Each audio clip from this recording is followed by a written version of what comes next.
নমস্কার, আপনারা দেখছেন কলকাতা টিভি ডিজিটাল আর আমি আপনাদের সঙ্গে নিমাই পান্ডা। রাজ্য বিজেপিতে ভাঙন, ফাটল বলা যেতে পারে, এবং চওড়া ফাটল। এবং তা হচ্ছে কি নিয়ে জানেন?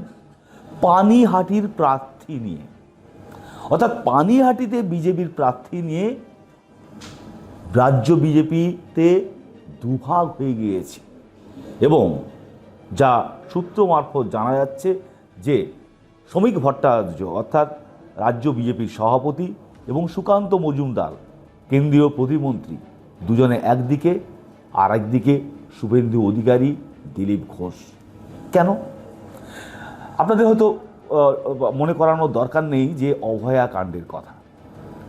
আরজি করের এই ভয়াবহ মর্মান্তিক ঘটনা ঘটার পরে সাধারণ নাগরিক তারা রাস্তায় নেমেছিলেন, তারা রাত জেগেছিলেন অভয়ার বিচার পাওয়ার জন্য।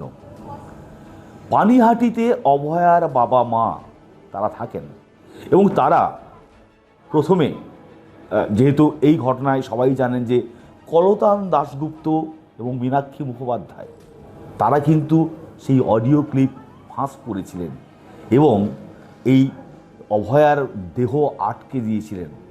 না হলে হয়তো এই ঘটনার কথা অনেকে জানতেই পারতো না। সেই সিপিএম বা বামপন্থীরা যখন আন্দোলনে নামেন, তারপর তাতে নাগরিক মঞ্চ, বিভিন্ন অভয়া মঞ্চ তৈরি হয়, অনেকেই তাতে যোগদান করেন এবং তারা অভয়ার বিচার চান। সাধারণ মানুষ তারা রাস্তায় নেমেছিলেন, কিন্তু তাতে অন্তত রাজনীতিটাই শেষ মূল কথা এটা কেউ ভাবেননি। শেষ পর্যন্ত অভয়ার বাবা মা তারা বিজেপিতে যোগ দিয়ে প্রার্থী হতে চাওয়ার পর থেকে কিন্তু বঙ্গ রাজনীতিতে, আর বিশেষ করে ভোটমুখী বঙ্গে, অনেক মানুষের সমালোচনার শিকার হচ্ছেন অভয়ার বাবা মা। নিন্দার ঝড় উঠছে সমাজ মাধ্যমে। কারণ অভয়ার বিচার চাওয়া, তার সঙ্গে বিজেপির জড়িয়ে যাওয়া, বিজেপি দল করা, এর কোনো যোগ খুঁজে পাচ্ছেন না। কারণ অভয়ার বিচার সাধারণ মানুষ যে চেয়েছিলেন সেটা ছিল নাগরিক অধিকারের দাবি। এই ধরনের ঘটনা যাতে রাজ্যে না ঘটে এবং যারা অভয়ার ক্ষেত্রে এই ধরনের ঘটনা ঘটিয়েছে তাদের মারাত্মক শাস্তি হোক, এটাই সাধারণ মানুষ চেয়েছিলেন। সাধারণ মানুষ কিন্তু কখনো চাননি অভয়ার বাবা মা তারা রাজনীতিতে আসুন, অভয়ার ঘটনাকে রাজনৈতিক অস্ত্র হিসেবে ব্যবহার করুন। আর সেটাই হয়েছে।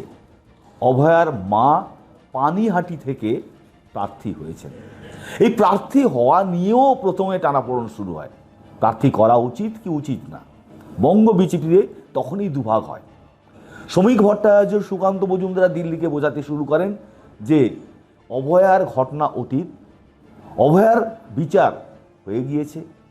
এই ঘটনা ইস্যু করে এখন ভোটমুখী বঙ্গে কোনো ফায়দা তোলার জায়গা নেই। অর্থাৎ বিজেপি এর থেকে ভোট বেশি পেতে পারে এর জন্য এমন কোনো কারণ দেখা যাচ্ছে না। কিন্তু শুভেন্দু অধিকারী তিনি ঠিক উল্টো দিকে। তিনি চাইছিলেন যে অভয়ার বাবা বা মায়ের মধ্যে একজন কেউ পানিহাটি থেকে প্রার্থী হোক।